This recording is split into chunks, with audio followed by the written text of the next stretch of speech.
Hello दोस्तों, मैं हूं नीरज कुमार। आप देख रहे हैं ज्ञान विद्युत साइंस क्लासेस। आज मैं आप लोग के लिए एक महत्वपूर्ण टॉपिक लेकर आया हूं, पाचन तंत्र और आहार नाल यानी डाइजेस्टिव सिस्टम और एलिमेंट्री कैनल। दोस्तों यह जो है एग्जाम्स में आप लोग को पूछे जाते हैं, यानी खासकर 10th क्लास के जो एग्जाम्स होते हैं बिहार बोर्ड के होते हैं और भी जो अदर कम्पिटिटिव एग्जाम्स होते हैं वहाँ पे ये पाचन तंत्र और आहार नाल से क्वेश्चन पूछे जाते हैं। दोस्तों आप लोग का अगर मेरे वीडियो अच्छा लगेगा तो लाइक एंड सब्सक्राइब कीजिएगा और कमेंट में यस करके जाइएगा, ठीक है। चलिए दोस्तों क्लास स्टार्ट करते हैं।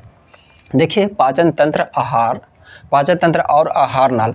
पाचन तंत्र का निर्माण कैसे होता है, पाचन तंत्र किसे कहते हैं, ठीक है दोस्तों। पाचन तंत्र किसे कहते हैं हम लोग जानेंगे ना, ठीक है।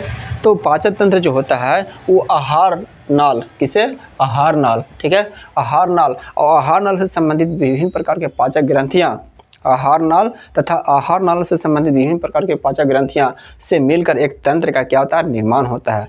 जो आहार नाल होते हैं और आहार नाल से संबंधित विभिन्न प्रकार की जो पाचक ग्रंथियां होती है, विभिन्न प्रकार की जो पाचक ग्रंथियां होती है उन्हीं से क्या होता है, एक प्रकार का तंत्र का निर्माण होता है, एक प्रकार का तंत्र का निर्माण होता है। उसे ही क्या कहते हैं, पाचन तंत्र कहते हैं। आप डिफिनेशन में देखिए, आहार नाल तथा उससे संबंधित विभिन्न प्रकार के पाचक ग्रंथियां से मिलकर एक तंत्र का निर्माण करते हैं, उसे ही क्या कहते हैं, पाचन तंत्र कहते हैं। क्या कहेंगे आप, पाचन तंत्र कहेंगे। अब पाचन तंत्र के बाद एक वर्ड्स आया है आहार नाल, आहार नाल, ठीक है। अब हम लोग आहार नाल के बारे में समझेंगे। देखिए मनुष्य, ठीक है, आहार नाल जितने भी सजीव जीव जंतु होते हैं उनमें एक विशेष प्रकार का आहार नाल पाया जाता है। क्या पाते हैं, एक विशेष प्रकार के आहार नाल पाए जाते हैं। जितनी भी उस श्रेणी की जीव जंतुएं होती हैं, जैसे बड़े बड़े गाय बैल, ये सब जो हाथी होते हैं, उर्स होती है, इनमें क्या होता है, ये सब उस श्रेणी की जंतुएं हैं। क्या है, उस श्रेणी की जंतुएं हैं जिनमें एक विशेष प्रकार का क्या होता है, एक विशेष प्रकार का जो होता है मतलब अंग पाया जाता है। क्या पाता है, अंग पाया जाता है, जिसकी वजह से क्या कहते हैं, अपने पाचन तंत्र की क्रिया को संपूर्ण करते हैं। तो अब हम लोग चलेंगे डिफिनेशन की ओर। देखिए मनुष्य तथा सभी उस श्रेणी के जंतुओं में जिनमें एक विशेष प्रकार का अंग पाया जाता है, किससे संबंधित, पाचन से संबंधित एक विशेष प्रकार के जो अंग पाई जाती है उसे ही क्या कहते हैं, आहार नाल कहते हैं। मनुष्य तथा उस श्रेणी के जंतुओं में जो एक विशेष प्रकार का जो अंग पाया जाता है पाचन से संबंधित, उसे ही क्या कहते हैं, आहार नाल कहते हैं। क्या कहते हैं, आहार नाल कहते हैं। दोस्तों आहार नाल जो होता है, इसका जो आकार होता है ना, आकार वो कुंडलित होता है। कैसा होता है, कुंडलित होती है, ठीक है।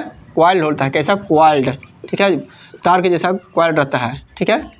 इसका जो आकार होता है कैसा होता है, कुंडलित होती है।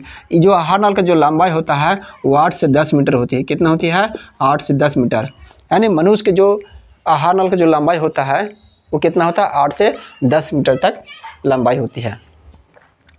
अब दोस्तों आहार नाल जो होता है, आहार नाल का जो पहला भाग होता है मुख गुहा होता है। क्या होता है, मुख गुहा। और इसका जो लास्ट वाला भाग होता है, लास्ट वाला यानी आहार नाल का जो लास्ट भाग होता है वह मल द्वार होता है। क्या होता है, मल द्वार, ठीक है, मल द्वार, ठीक है, मल द्वार। यानी कहने का मतलब कि मल द्वार कहने का मतलब कि रेक्टम, जहाँ से हमारे अपच भोज पदार्थ जो है निष्कासित हो जाते हैं उसी को मल द्वार बोला जाता है, यानी रेक्टम का द्वार बोला जाता है। तो हमारा जो आहार नाल होता है वह शुरुआत होता है और मल द्वार तक फैला रहता है, जिसकी लंबाई कितनी होती है, 8 से 10 मीटर होती है। कैसी, कितनी होती है, 8 से 10 मीटर होती है। और यह कैसा होता है, क्वाइल्ड रचना होता है, यानी तार के जैसा रहता है। अब दोस्तों आहार नाल का जो पहला भाग है मुख गुहा, ठीक है, मुख गुहा। अब मुख गुहा के बारे में हम लोग समझेंगे, मुख गुहा के बारे में समझेंगे। तो हम कह सकते हैं ना कि मुख गुहा जो होती है वो आहार नाल का क्या होता है, आहार नाल का पहला भाग होता है। क्या होता है, पहला भाग होता है। और जो मुख गुहा दोस्तों ये 2 जबड़ों से क्या रहता है, 2 जबड़ों से घिरा हुआ रहता है। मनुष्य का जो मुख गुहा होती है वो 2 जबड़ों से घिरा हुआ रहता है तथा 2 मांसल रचना से क्या रहता है, दो मांसल रचना के द्वारा क्या होता है, मुंह गुहा खुलती है और बंद होती है, जिसे हम लोग क्या कहते हैं, ओठ कहते हैं। यह क्या होता है, एक मांसल रचना होती है जिसके द्वारा जो हमारी मुख गुहा होता है वह खुलता है और क्या होता है, बंद होती है। तो आपको इतना समझ में आ गया होगा, ठीक है दोस्तों। अब हम लोग समझेंगे कि मुंह गुहा जो है 3 प्रकार की संरचना पाई जाती है। कितनी संरचना, 3 संरचना पाई जाती है, 3 संरचना पाया जाता है, ठीक है। एक होता है जीव होता है। क्या होता है, जीव। दूसरा होता है दांत, ठीक है, दांत। और तीसरा होती है लार, ठीक है, लार ग्रंथियाँ। यानी मुख गुहा जो होती है, मुख गुहा को 3 भागों में बांटा गया। कितने भागों में? एक होता है दांत, दूसरा होता है जीभ और तीसरा होता है लार। यानी मुख गुहा को हम संरचनाओं को 3 भागों में बांट के पढ़ते हैं। पहला होता है जीभ होता है, यानी टंग बोल सकते हैं, दूसरा यानी दांत यानी टीथ, और तीसरा जो होता है वो क्या होता है? लार, लार ग्रंथि यानी सिलेवरी ग्लैंड्स। तो दोस्तों अब हम पढ़ेंगे, इसमें फर्स्ट पढ़ेंगे लार ग्रंथियाँ के बारे में पढ़ेंगे। लार ग्रंथियाँ क्या होती है, मुख गुहा में कितनी जोड़ी लार ग्रंथियाँ होती है, ठीक है। तो देखिए जो लार ग्रंथियाँ होती है, लार ग्रंथियाँ मनुष्य के मुख गुहा में 3 जोड़ी लार ग्रंथियाँ होती है। कितनी? 3 जोड़ी लार ग्रंथियाँ होती है। एक होता है पैरोटीड ग्रंथि होती है, ठीक है, पैरोटीड ग्रंथि होती है। दूसरा होता है सबलिंगुअल,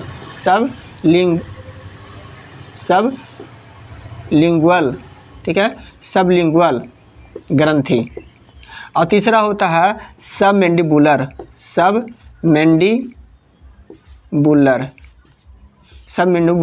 ग्रंथि। तो मनुष्य की जोड़ी में 3 जोड़ी लार ग्रंथियाँ होती है। एक होता है पैरोटीड ग्रंथि, दूसरा था सबलिंगुअल ग्रंथि और तीसरा था सबमेंडिबुलर ग्रंथि। ये मनुष्य के मुख गुहा में जो लार पाई जाती है वो 3 ग्रंथियाँ होती है। पहला होता है पैरोटीड ग्रंथि, दूसरा था सबलिंगुअल ग्रंथि और तीसरा होता है क्या? सबमेंडिबुलर ग्रंथि। अब ये तीनों जो लार ग्रंथियाँ हैं ये मनुष्य के मुख गुहा में कहाँ कहाँ पे पाए जाते हैं? तो जो पैरोटीड ग्रंथि होती है यह दोनों कानों के पास, यानी जो पैरोटीड ग्रंथि होती है, जो मनुष्य के जो दोनों कान होती है वहीं पे पैरोटीड ग्रंथि पाई जाती है। और जो सबलिंगुअल ग्रंथि होती है, यह जो होती है ग्रंथि वो जीभ के बगल में पाई जाती है।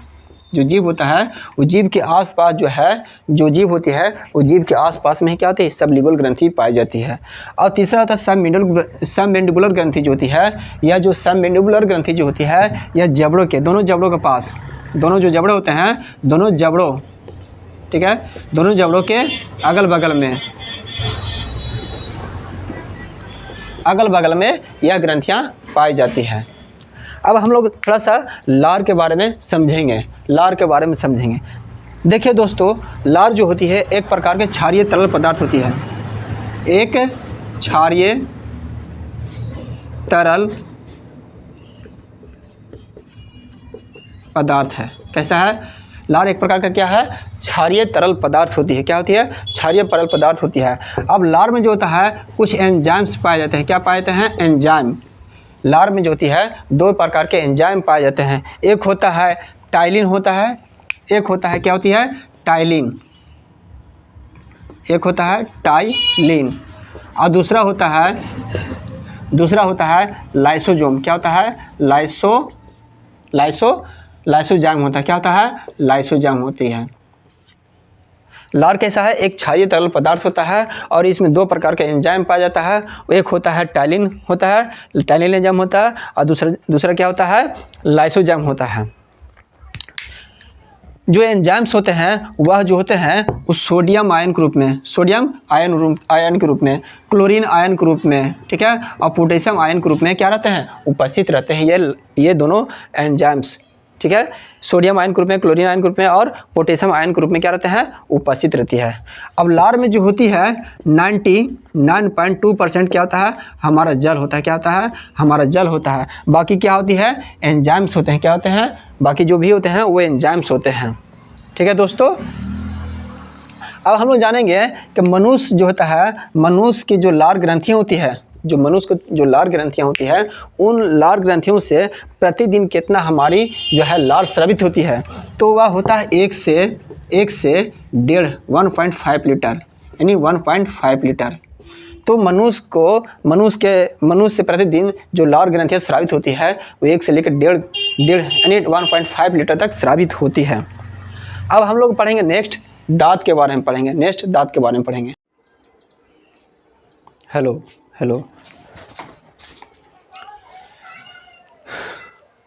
तो दोस्तों देखिए, अब दांत को जो है 3 हिस्सों में, यानी 3 हिस्सों में बांटा गया है। कितने हिस्सों में बांटा गया है? 3 हिस्सों में। जो दांत का जो ऊपर वाला भाग होता है उसे क्या कहते हैं? जो दांत के जो ऊपर वाला भाग होता है उसे क्या कहते हैं? सिर या शिखर कहते हैं। जो मसूड़ा का जो ऊपर वाला भाग रहता है उसे क्या कहते हैं, सिर या शिखर कहते हैं। और जो मसूड़ा में जो धंसा हुआ रहता है उसे क्या कहते हैं, जड़ कहते हैं। क्या कहते हैं, जड़ यानी रूट्स कहते हैं। और सिर और शिखर के बीच में, सिर और शिखर के बीच में जो स्थित रहता है उसे क्या बोलते हैं, ग्रीवा यानी गर्दन बोलते हैं। क्या बोलते हैं, गर्दन। ये दांत हो गया। दांत के जो ऊपरी मसूड़ा में जो रहता है उसे क्या बोलते हैं, सिर या शिखर बोला जाता है। जबकि जो जड़ में धंसा हुआ रहता है, मतलब मसूड़ा का जो लास्ट में धंसा हुआ रहता है निचले हिस्से में, उसे क्या बोलते हैं, जड़ यानी रूट बोलते हैं। और सिर और शिखर के बीच में जो स्थित रहता है उसे क्या बोलते हैं, ग्रीवा या गर्दन बोला जाता है। आप ध्यान दीजिए, जो दांत होता है वह कैल्शियम फास्फेट से, किससे, कैल्शियम, ठीक है, कैल्शियम फास्फेट, ठीक है, कैल्शियम फास्फेट से बना हुआ रहता है। हमारा दांत जो रहता है वो कैल्शियम फास्फेट से बना हुआ रहता है और बहुत ही क्या होता है, वह मजबूत होता है। अब दोस्तों दांत को संरचना के बारे में पढ़ेंगे। दांत को संरचना, दांत को जो संरचना होता है वो 3 हिस्सों में बांटा गया है। कितने हिस्सों में, 3 हिस्सों में। पहला होता है मज्जा गुहा होता है। क्या होता है, मज्जा गुहा। दूसरा होता है दंत अस्थि यानी डेंटाइन। क्या होता है, डेंटाइन, जो सबसे मजबूत होता है। और तीसरा होता है एनेमल। क्या होता है, एनेमल। अब दोस्तों अब तीनों के बारे में हम लोग समझेंगे, ठीक है। फर्स्ट ऑफ ऑल देखिए मज्जा गुहा के बारे में समझेंगे। मज्जा गुहा जो होती है वो दांत के सबसे जो नीचे ही होता है ना, जड़, वो जड़ के पास मज्जा गुहा पाया जाता है। जहाँ पर क्या होता है, जो रुधिर पाई जाती है, क्या पाई जाती है, मज्जा गुहा में रुधिर पाई जाती है और तंत्रिका तंत्र पाया जाता है। क्या पाया जाता है, तंत्रिका सूत्र भरे रहते हैं। मज्जा गुहा जो होता है, मज्जा गुहा में वहाँ पे क्या रुधिर भरे रहते हैं और क्या रहता है, तंत्रिका सूत्र भरे रहते हैं, जिससे हमें मालूम चलता है कि हमें हमारे दांत के अंदर जो कुछ भी प्रकार का प्रॉब्लम होते हैं, जिससे हमारे क्या होता है, पता चलता है तंत्रिका सूत्र के माध्यम से और किसके माध्यम से, मज्जा गुहा का माध्यम। तो हमें कुछ भी दांत के अंदर जब प्रॉब्लम होता है तो हमें रुधिर के द्वारा और तंत्रिका सूत्र के माध्यम से हमें पता चलता है, ठीक है दोस्तों। ध्यान दीजिए, मज्जा गुहा के ऊपरी भाग में क्या रहता है, जो मज्जा गुहा का ऊपरी भाग रहता है वो क्या रहता है, दंत अस्थि रहता है। क्या रहता है, दंत अस्थि यानी डेंटाइन बोलते हैं। क्या बोलते हैं, जिसको डेंटाइन बोलते हैं, ठीक है। और अधिकतर जो दांत का निर्माण होता है वो दंत अस्थि से होता है, यानी डेंटाइन से होता है। यानी जो दांत बना हुआ रहता है अधिकांश किसका बना हुआ रहता है, डेंटाइन का ही बना हुआ रहता है। और इसका जो रंग होता है, जो इसका जो कलर होता है वो कैसा रहता है, वह रहता है पीला। यानी हम कह सकते हैं कि जो दंत अस्थि होता है, जो डेंटाइन होता है, उसका कैसा कलर होता है, पीला। आप दांत के जो कभी कभी देखे होंगे कि आपके दांत कहीं पीला दिखाई देते हैं, या किसी दांत के जो पीला दिखाई देता है वह किसका बना हुआ रहता है, तो डेंटाइन का या दंत अस्थि का बना हुआ रहता है। यह जो हड्डी होता है यह हड्डी से भी ज़्यादा मजबूत होता है। जो हमारे शरीर की हड्डियों भी होती है उससे भी ज़्यादा क्या रहता है, मजबूत रहता है। कौन, डेंटाइन यानी दंत अस्थि। अब हम लोग पढ़ेंगे एनेमल के बारे में। एनेमल क्या होता है, देखिए जो दांत होता है, दांत के जो सबसे ऊपरी परत होता है नहीं, शिखर वाला भाग, जो दांत होते हैं, दांत के जो सबसे ऊपरी भाग होता है, शिखर वाला भाग, उस शिखर वाला भाग पे ही क्या रहता है, एनेमल बना रहता है, ठीक है। यानी जो दांत के सबसे ऊपरी भाग रहता है वो किसका बना हुआ बना रहता है, तो एनेमल का। ये दांत देख रहे हैं ना, ये दांत, तो ये जो दांत बना हुआ है ना वो एनेमल का है। यानी सबसे कह सकते हैं कि दांत का जो ऊपरी भाग रहता है वो किसका बना हुआ रहता है, एनेमल का बना हुआ रहता है। एनेमल का बना हुआ रहता है, जिसका रंग कैसा होता है, श्वेत होता है। कैसा होता है, श्वेत। जो श्वेत हमारे दांत दिखाई देते हैं वो एनेमल का बना हुआ रहता है। और जो दांत बना हुआ रहता है, अधिकांश दांत किसका बना हुआ रहता है, डेंटाइन का यानी दंत अस्थि का बना हुआ रहता है, जो हड्डी से भी क्या होता है, मजबूत होता है। अब देखिए दांत का प्रकार।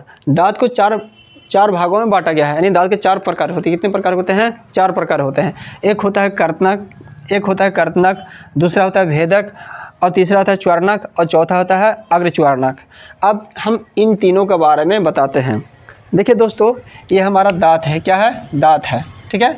इस तरह से मान लें दांत,